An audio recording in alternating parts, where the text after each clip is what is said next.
He comes to Northeast, heart of Boston. He has a fabulous college experience. He does the bars, he goes to Red Sox games, he goes downtown, he's like living in the city, you know, this kid from the suburbs, and he's done the city. Boston. He feels good about himself.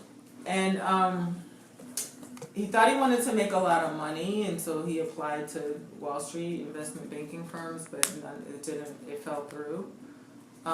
And so he ended up applying to City Year.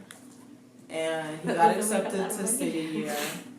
And he was assigned to a daycare or a nursery center in either Roxbury or Dorchester, I can't remember. So his first day on the job, he has to take public transportation to get there. And so he goes to the Ruggles Street station, which is the Northeastern station. And he gets to the Ruggles station and he realizes that he's never been there before. What? Yeah. Like the It's first right there. time in 4 years. He hasn't been there in 4 years.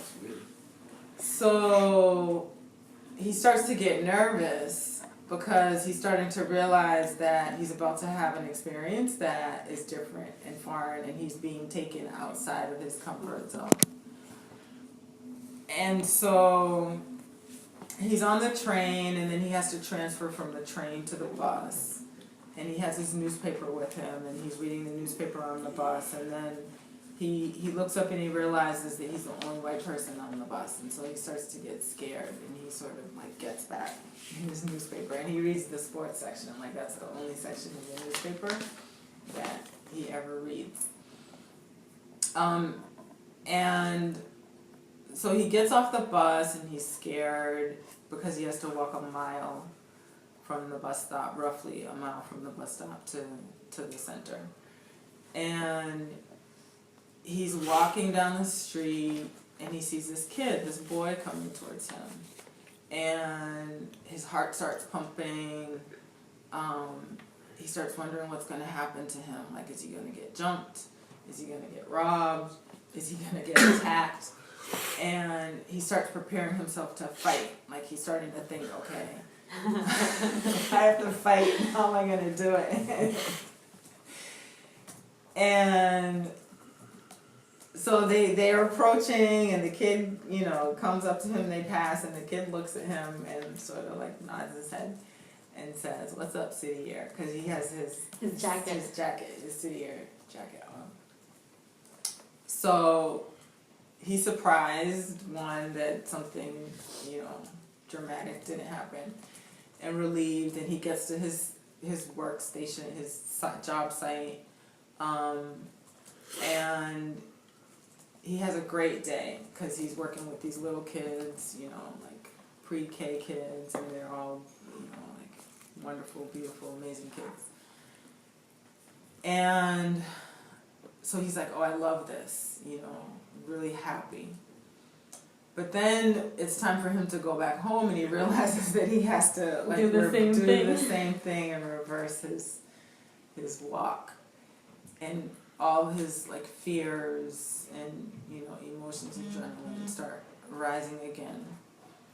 And so it was so stressful for him that when he got home that night, he decided that he was going to quit City Year, that he wasn't going to do it, like it was just too much. But then sometime across that night, he had a sort of deep introspective conversation with himself, and sort of looked at himself in the mirror and realized that he didn't like the person who he met on the street and on the bus and in the subway, that he met a side of himself that he didn't like. And talking about himself, like himself. And so he decided that he would stay with City Year, that he would do the job, and he understood in doing that it was mainly for himself and his own growth. And so he did, and he got to know the kids, he got to know their families, he got to know people in the community.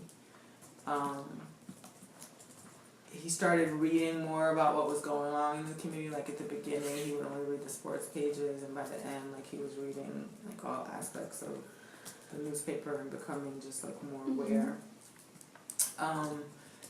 And then near the end of that year, he one of the kids that he worked with got killed in a drive-by shooting, and by that time, like it had become his kid. Like it wasn't, that kid. It wasn't a black kid. It wasn't, it was like, this is my child. Exactly. And so then he committed. Like from that point on, he committed, and that was like 20 years ago. And he's been in city year and sort of working his way up. He's now one of the vice presidents. Oh, wow. Or something. I don't remember. So he's still with City Year. He's still with city year. Oh.